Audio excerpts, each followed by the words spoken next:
We all want to feel peace in our lives. Peace in our choices, our beliefs, our relationships, and our environment. I've learned that this desired contentment is often found through holding on to less. When we pare down what we own, what we consume, and what we value, we're left with what's intentional, a personalized curation of what is important and true and useful to us. I'm Shannon Leyko, and you're listening to Paring Down, a podcast aimed at helping you declutter not only your home, but any area of your life that's overwhelming. Here, we're having interesting and honest conversations about the physical and mental clutter that drowns out what truly matters to each of us.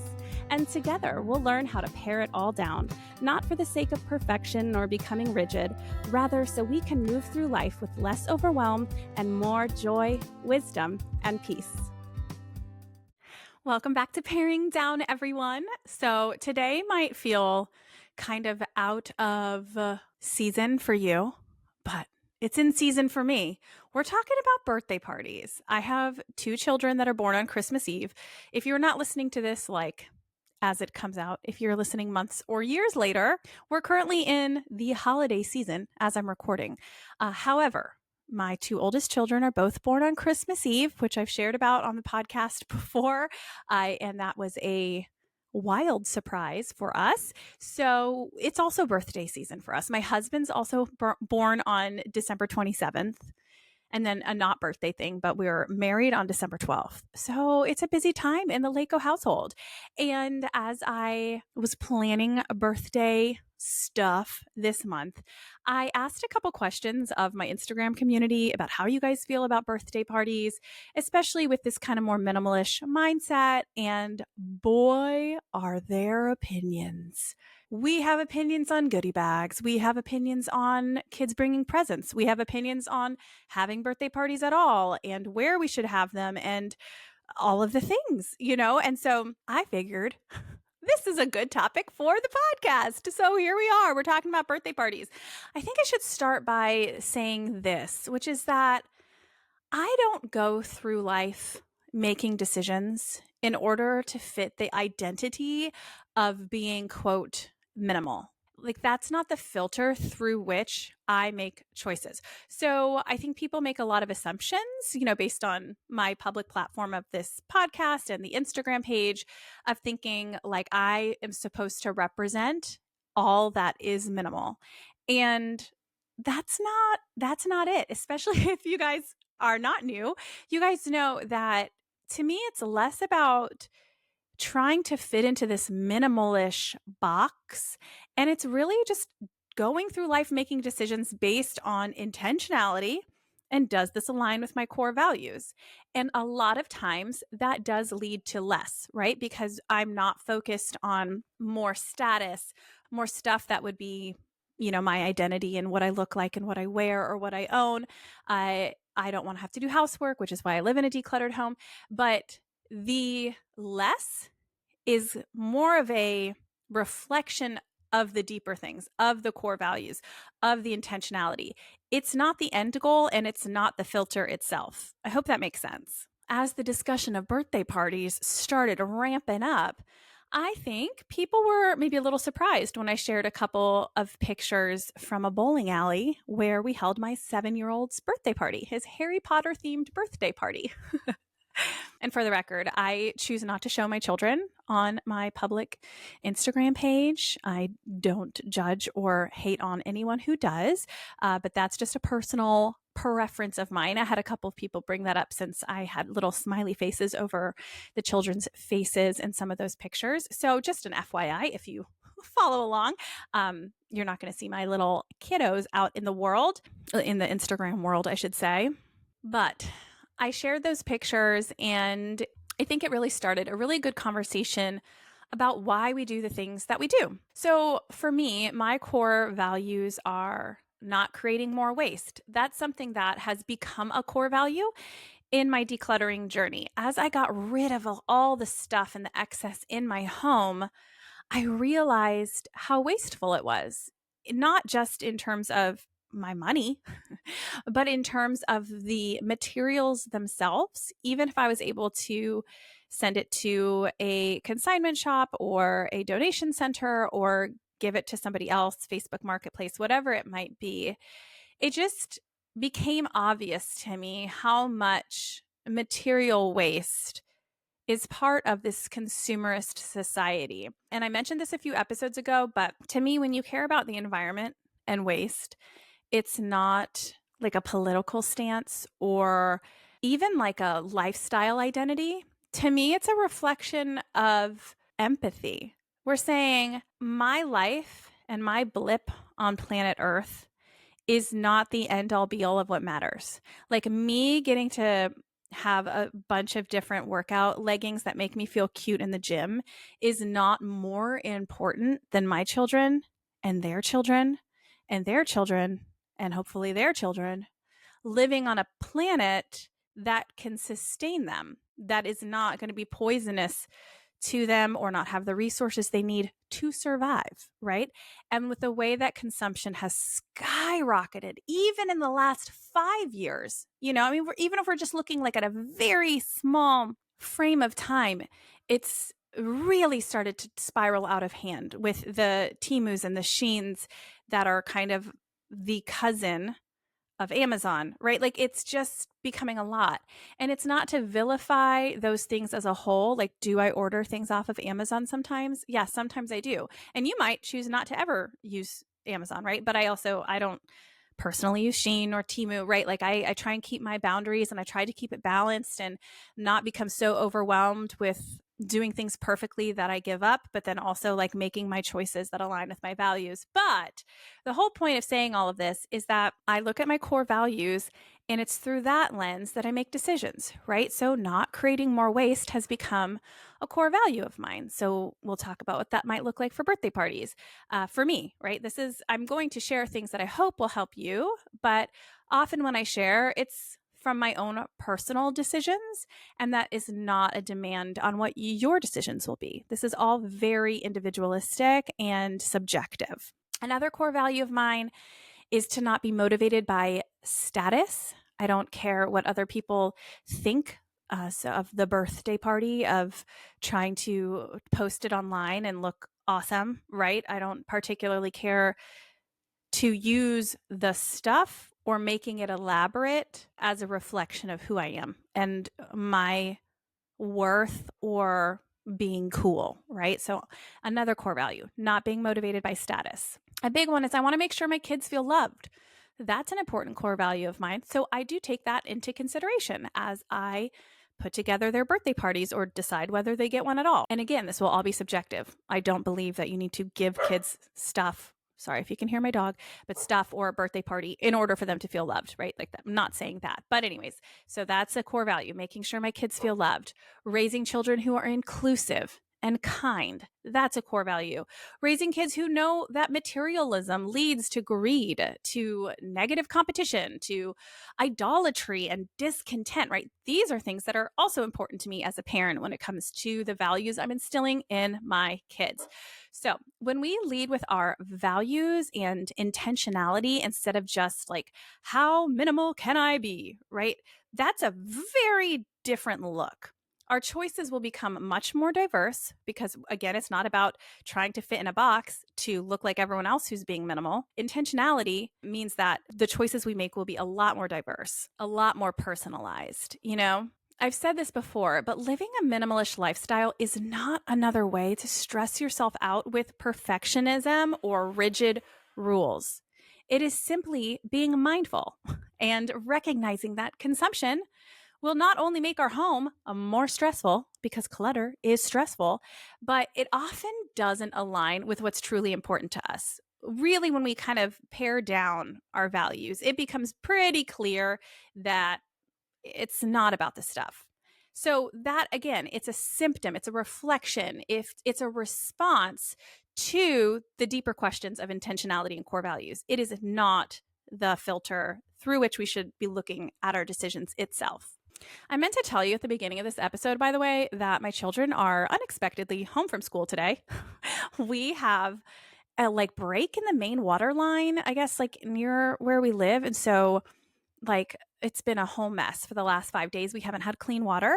And so like we can shower in it, but our kids can't bathe in it because my kids certainly cannot take a bath without opening their mouths, right? They are feral in the bathtub. So we've had to like take them to friends' houses in order to get a bath, and we have to brush our teeth with bottled water, which not only drives me crazy with the waste, but it's like camping, right? And it's just messy and crazy. And we have to boil water if we're going to use it to like wash off our dishes or wash even fruit or that kind of thing. It has been a disaster. And then today at 5:45 a.m., I get a text message from their school saying it has closed because of this water situation. I'm not sure why. Like, I don't know if the water is going to go out completely today. So then like they'd have a bunch of babies at school not able to flush the toilet, which let's be honest, the kids don't flush the toilet anyway. But anyway, school was closed last minute. So they're home. So if you hear some children, it's because mine are unsupervised currently in the room next door to me.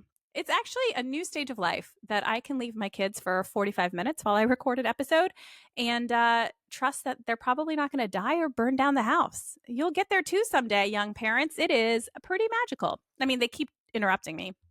Hopefully you won't notice because I like to think I'm a pretty decent editor. So you won't notice when I edit out them coming in and asking me for a mango, but they're home and you might hear them in the background. But anywho, very, very grateful for clean running water most of the time. All right, back to birthday parties. I'm going to share some of the biggest questions or debates that surround birthday parties and how we personally, the Leyko family, do them right now in this stage of life. Hopefully to encourage you, to help you feel validated, to give you some ideas, all of the above. But remember, it's always subject to change, right? Like I will not get attached to any one way of doing things because that lacks flexibility. And when you lack flexibility, it doesn't leave room for intentionality. As our kids get older and our lives change over the years, intentionality means being very mindful of the present, what's happening right now, and what makes sense and works and aligns with our values in this moment. Becoming rigid takes away that ability to be mindful in the moment, present, and therefore intentional. So whatever I share right now, it doesn't mean that that's what I'm going to be saying a year from now, or that's what I said a year before now. Like I'm a dynamic human living in a dynamic family, living in a dynamic world. But my core values, I would say, will stay the same. And then how those are reflected in our choices about birthday parties might differ. Let's start with the big kind of overarching one is, do your kids get birthday parties? I've been asked that, or people have been surprised when they do see that they do. Okay, surprise, they do. So our kids get a friend birthday party when they're old enough to comprehend it, minus our firstborn who got a giant first birthday party. A, because firstborn. B, because I guess like I wasn't really on my like intentionality journey, but even still, I have no regrets. I think that like, I think it's okay to treat certain milestones with a lot of celebration and excitement for us as parents. Like it's not just about the kids, right? And I was sharing this in my small group on Sunday that like we often joke with first time parents and be like, oh, that doesn't matter. Like just you wait, you know, your second or your third kid will end up in a crib in the closet. Like you don't need some fancy nursery. But first of all, I think that's condescending. Second of all, I think that there is some magic in like the first time of things. And we can celebrate that season. It doesn't mean we love our second or third kids any less. It just means that it's a different season of life, right? And so if you want to get your nursery all together, or you want to have a big first birthday party for your first kid, and maybe you want to do that for all the kids, that's cool too. But like, let that be. You're mindful in that moment, excited. And then the next time it rolls around, if it's us, then maybe there's a pandemic for your child's first birthday. Was that her first birthday? Yep, sure was. Strong pandemic times for my second's first birthday. And then by the third, you realize like, I don't need to have a birthday party because that first birthday really celebrates the parents' first year of like surviving parenthood. And by the third kid, I didn't feel the need to like celebrate that quite as much. Anyway, I'm getting off topic a little bit there, but the point is that our kids, generally speaking, get a birthday party when they're old enough to comprehend it. For us, that's usually around age 4, kind of depends on the kid. My second child has always had a birthday party, but it's not really. It's because she shares a birthday with her older brother. So since they're both born on December 24th, when he has a birthday party, we would just like tack her on, but she wouldn't really get extra friends there. If she did, it was like one or two because she was too little to care or understand. But we would always like put on the cake, happy birthday, Anderson and JoJo, because they are born on the same day, if that makes sense. So like when he was 4, she had a second birthday. When he was 5, she had a third birthday, but it was really his birthday party, and she was like the icing on the cake, you know? But generally around age 4 is when our kids start having a birthday party. Our kids are very social. Like I'm talking mostly, as I talk throughout this episode, it's going to be about my 2 oldest kids who are of the age where we've started having birthday parties for them. They're very social. They get very giddy at the idea of seeing their friends outside of school or outside of church. Like this matters to them. Some kids are shy or they're different personalities or they don't care as much, and they would be just as happy like just spending the day with their parents, going to get ice cream and doing something special. And I think that's beautiful too, right? We have to take into consideration our kids themselves, and my kids are little social butterflies, right? Others, like I said, might say no to parties because they're too much stress. This is subjective. I do not think there is a right or a wrong. Celebrating a little birthday party does not stress me out whatsoever. If it stresses you out, you might have to take that into consideration, even if your kid is really social, right? We also have a little bit of expendable income. I mean, we're not like super duper rich. Well, we are, depending on that's relative, right? But the point is we can throw a birthday party and feel comfortable doing that. There are so many different reasons why we might or might not throw a birthday party. And we can't project what we consider important on someone else. Someone else might say, it is important to budget for a birthday party to me. Someone else might say, it is not. And we can't say to someone or like quietly internally be like, oh, they're wasting money on a birthday party or they're wasting money. Like that's their core values. That's what they get to do. For us, this is an exciting thing, right? And I don't feel bad about it. I also had some people DM me and say, oh, we just do family. We don't really include friends. And that'll depend, right? We don't live near family. We are a military family. So we don't know anyone in an area until we move there. So that's not an option. So again, it's all very subjective and it depends on who you are and your surroundings and your community and all of these different elements. But for us, the answer is our kids get a birthday party, not on Christmas Eve, earlier in December. And they had a shared birthday party until they turned 4. And then we did make the decision that each of them can have a separate birthday party. Again, doesn't stress us out. We don't overdo them. We try and keep them simple. They make us happy. They make them happy. And especially as kids that have Christmas Eve birthdays, I do want them to experience the joy of celebrating their birthday in a meaningful, like intentional way. And so December 8th was my son's birthday party this year, and December 15th will be my daughter's. And we do that. And then on their actual birthday, we will have a little family, birthday brunch and celebrate with them at that point. So that's how we do it in the Leyko family as of right now. The next big question is how many kids get invited? This starts getting even more into these nitty gritty views of minimalism or minimalish living. And we can't get caught in this idea that less is always better. Because again, that's not the filter. The filter that we're looking at our decisions through isn't how can I do the least? How can it be less? It should be about what's intentional, what makes sense right now for us, and what aligns with my core values. And oftentimes that will be less, but it's not less for the sake of less. So Leyko family depends on location in terms of how many kids get invited. But I would say generally we invite kind of a lot, knowing that many won't come. Traditionally we end up having around 10 kids, maybe 15, depending on the year, between school friends, church friends, and the neighborhood. Again, this does not stress me out. Other people in my DMs said that they give their kids the option of a lot of kids at a home party or a few kids maybe at an event space, which obviously makes sense monetarily. We don't invite as many kids to an event space that you have to pay per child. That would get expensive really quickly. But if we're having the party at home, I don't care if there's 15 kids running around my backyard, If you are spending money you do not have in order to invite a bunch of kids to the trampoline park, that's probably not aligning with like a less stressful, intentional choice. If the idea of having a bunch of kids running around your backyard stresses you out. That's not an intentional choice. If you're inviting kids to take pictures and post them online and prove that your kids have a lot of friends, that's not a very intentional choice either, right? Like just invite who matters to your children. But anyways, yeah, we end up with like 10 to 15. We have to, it's a requirement. I don't know if this is how it works at your schools, but we are not allowed to send invitations to specific children in a classroom. You can send in like a little note card and say, hey, this is Shannon Leyko. Here's my phone number. I'm Anderson's mom. He'd love to get together sometime, and then leave it up to them to text you for specific kids. But if it's an invitation itself, it has to go to the whole class. My son has 21 children in his class this year, but I did invite all of them knowing that in the past, like maybe 3 will come because I've never met their parents before. So parents from school are less likely to come if they've never met the family before. So he had, I think, 4 or 5 kids end up coming to his party from school this year. But we do invite a lot, knowing that they're probably not going to come. But it's so important to my son that he wants his friends from school to be there.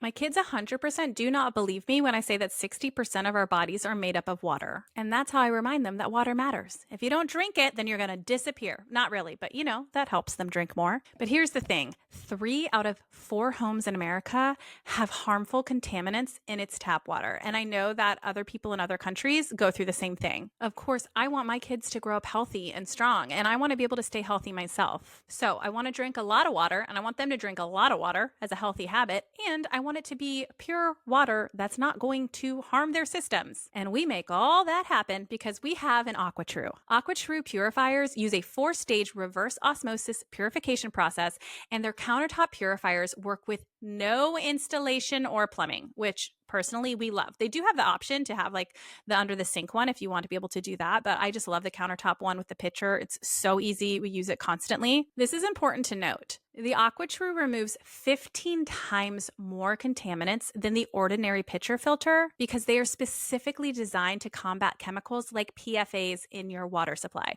PFAs are kind of my biggest fear. They are found in almost 45% of US tap water, and those plastics cause cancer and long-term problems. It's pretty terrifying. I'm not here to like fearmonger anyone. I'm just saying that this is important to me personally, and that's why we love our AquaTrue so much. And of course, the bonus of all of this is that your water tastes fantastic. My husband also, by the way, said that it makes his coffee taste so much better. So I'm not a coffee drinker, but that is something to consider. AquaTrue comes with a 30-day money-back guarantee and makes a fantastic gift. We actually gave one to my in-laws for Christmas. And today, my listeners receive 20% off any AquaTrue purifier. So you just go to aquatrue.com. That's AQUATRU. So that's like AquaTrue, but no E on true, aquatrue.com, and enter the code pairing. There's no I in pair, PARING, pairing at checkout. That's 20% off any AquaTrue water purifier when you go to aquatrue.com and use promo code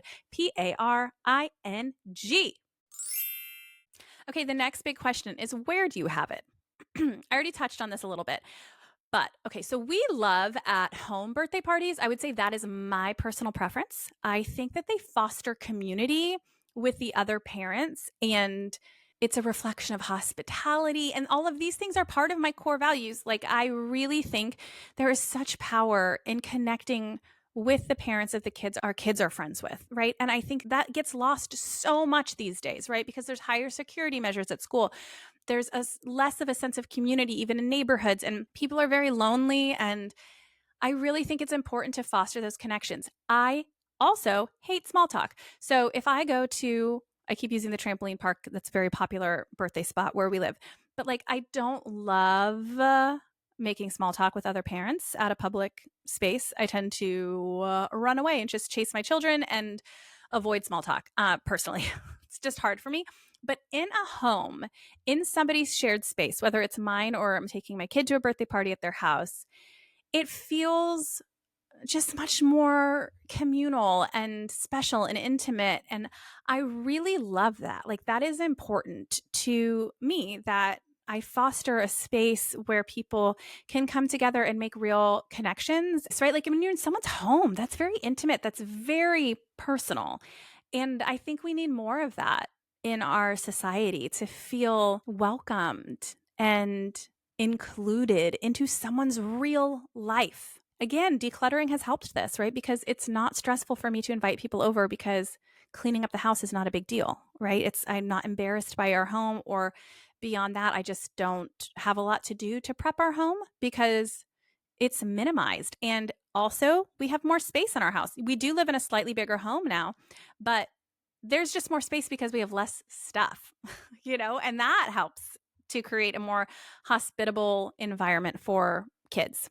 The kids also play together better in a house, and they just interact more because they're more confined to a single space or to a backyard or whatever, versus like if you go to a bowling alley or an arcade or a trampoline park, they disperse a little bit more. And I do love seeing the kids really play and interact together. Again, that kind of involves the community thing. However, this year my son really wanted to go bowling. And so we decided we would because that was really important to him. And again, I asked myself these questions. Does it stress me out? Can we afford it? All of those things. And the answer was fine. We'll go bowling. My daughter, however, did not specifically request to go somewhere. So her birthday party next weekend will be here at our house. Public playgrounds are also an excellent choice. I feel like they're a happy medium if you don't want to have everyone in the house, but you do want everyone to kind of connect more.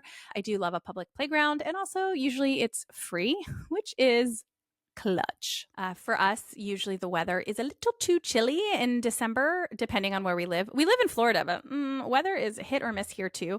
I also just don't love only having outside events. I love outside events, but I hate that they depend on weather. It's why I didn't have my wedding outside, because I didn't want to be stressing about the weather.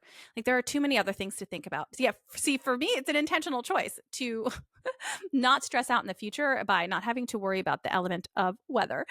So that's why I tend not to, but I do love a good outdoor party. Okay, the next big question, should there be a theme? Is that too indulgent? Listen, our kids love a good theme. I like one too. All right. So this year, my son's was Harry Potter. My daughter's is Taylor Swift. We did PJ Masks for my son's 4th birthday, for his 5th and her 3rd. Again, kind of joint, kind of not. They were both into Cat in the Hat. So we did a Cat in the Hat birthday.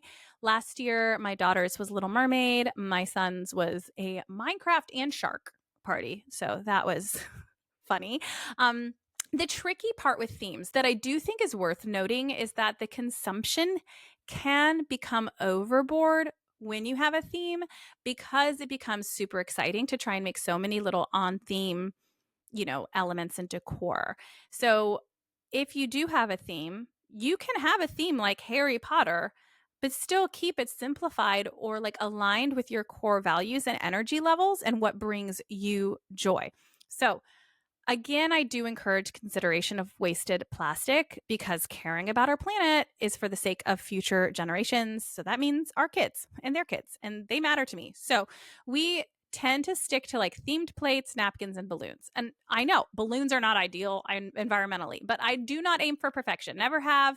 I can't say I never will, because I don't know future me, but right now, perfection isn't the goal for me. If I get caught up in every detail of how every little thing is moral or immoral, it would be very stressful. So we can handle a few birthday balloons, but other themed things tend to be recyclable.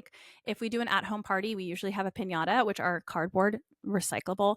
This year, I wasn't sure I was going to tell you guys this, because I can hear the staunch minimalists just rolling their eyes, which you can't hear someone roll their eyes, but you know what I mean.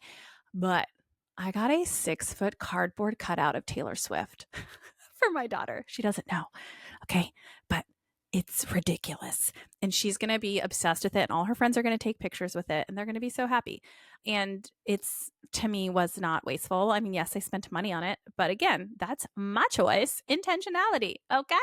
But the other things are themed cakes and themed activities, right? These things are not wasteful because they'll eat them, or they won't eat the activities, but they do them. So, that is the danger of a theme, is when you take it overboard and then you just go entirely ham. And even if that brings you joy, you have to reel that in and say, how much of my joy is worth the waste, or how much of my joy is worth the cleanup, right? We can't just be well, it makes me happy, and not think about if it aligns with any other parts of your values. Because yeah, I think it's great if it doesn't stress you out, but that's not the only question to be asking ourselves. So is a theme, quote, minimal?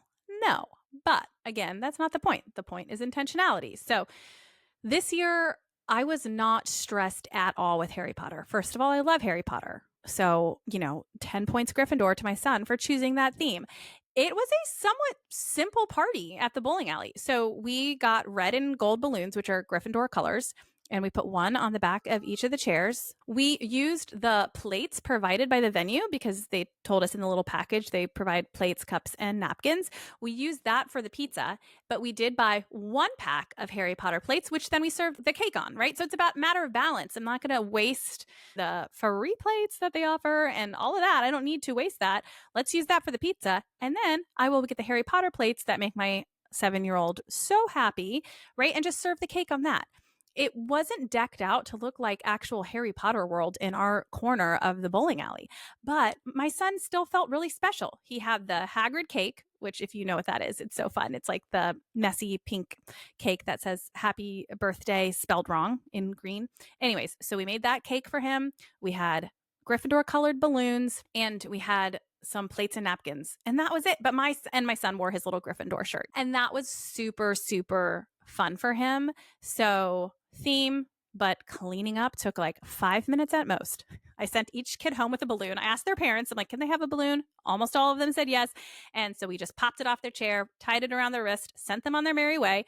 I grabbed the cake carrier and the presents, and we were out of there. It was really nice. And for my daughter, and in the past, like, it has not been a huge cleanup at home. Again, the kids play with the balloons for as long as they can until they, don't float anymore and become dangerous hazards.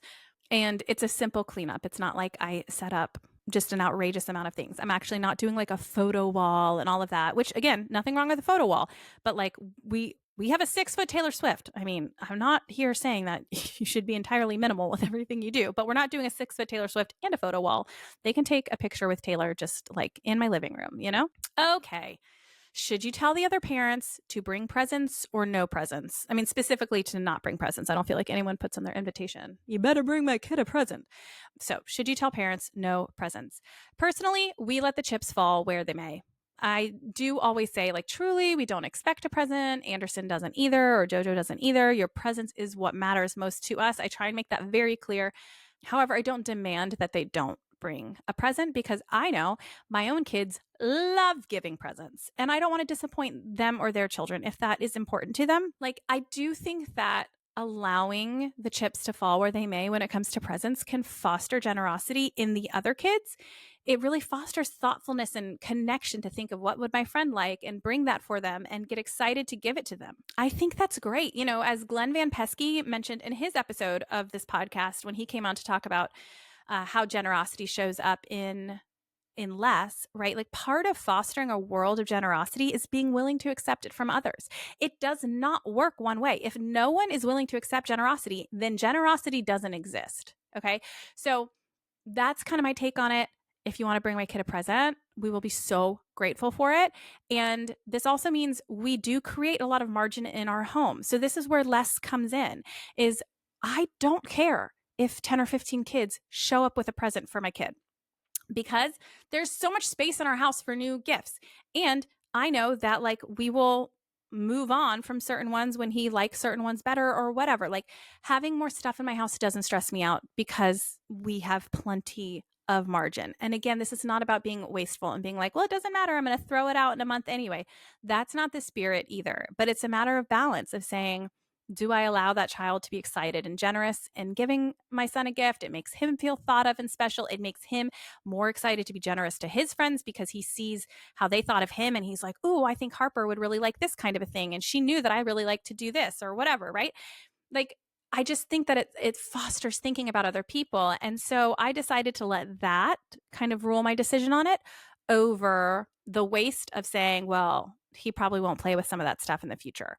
I will say too, that if your parents' friends know your values, if you begin to foster community with people who know you, they also know not to bring you crap, like I had so many of his friends be like, what do you want that's not going to be clutter? Because I know that's important to you, and that comes from those friendships and those relationships. Obviously, not with the parents at school that I don't know, but like actually some of them still did because I think all of us are becoming more cognizant of it. But I was able to say, hey, like he doesn't have a Minecraft t shirt and he needs some more t shirts. That would be a really fun thing that would make him happy. Or like he loves Legos and those aren't clutter to us because he builds them and continues to use them or whatever. So, like, if you foster community and are clear about your values and those reflect in your life, then other people will naturally want to respect them. Now, if you feel strongly about saying no presents, that's an intentional choice for you too, right? Like, I do think that presents or not, we should be having these kinds of conversations with our kids about what truly matters on their birthday. That if they're having a party, that their friends coming to celebrate them is a gift in itself, that the gifts they receive are exciting, but they are not what is important, right? And these conversations get easier as the kids get older and can kind of grasp the concepts more. Other popular gift related ideas is a lot of people in my DM said they do this is they ask everyone just to bring $5 and then that way the kid can go buy something that is really important to them with the $5 that everybody brings. If you want to do that, that's great. Or maybe you pick one present that you bring to every single kid who, invites you and your kids to a birthday party. So I had one follower say that she has a stack of very gently used books, and that is what she brings to any birthday party for a child. So there's ways that you can approach this. But again, I don't think there's anything that's right or wrong. It's just what aligns with your values. That's what being minimal is. Okay, so last one is like the big kahuna that everybody has debates about, and that's do you do goodie bags? Okay, my general thoughts on goodie bags are this. First of all, I think that they shouldn't be expected. I think the fact that they've become expected is a reflection of self-centeredness in our society. Like, I don't want my kids going to a birthday party being like, where's my goodie bag? I, as the parent, am responsible for helping them learn to be gracious guests, to say, if I'm going somewhere, I'm going to show up with a gift. I'm not going to expect a gift. Like, this day is not about me, right? It's not about me and my happiness. It is about my friend's happiness and celebrating their life. I just really think that those are important conversations to have. So goodie bags rub me the wrong way because it's not about the other kid. This isn't about me not wanting to thank the kids for coming or like being a Grinch, a birthday Grinch. It's just a matter of like, oh, I don't like where we're going as a society that kids expect this when they go to a birthday party instead of it being about the other person. Then, of course, there's the whole part of it that is just full of clutter, right? It's just like a bunch of cheapo stuff that the parents put into a bag. Or even the bowling alley, like part of the package was that they give out goodie bags. And I was like, oh gosh, and it's just like full of these little plastic crappy stuff. And so I have problems with goodie bags.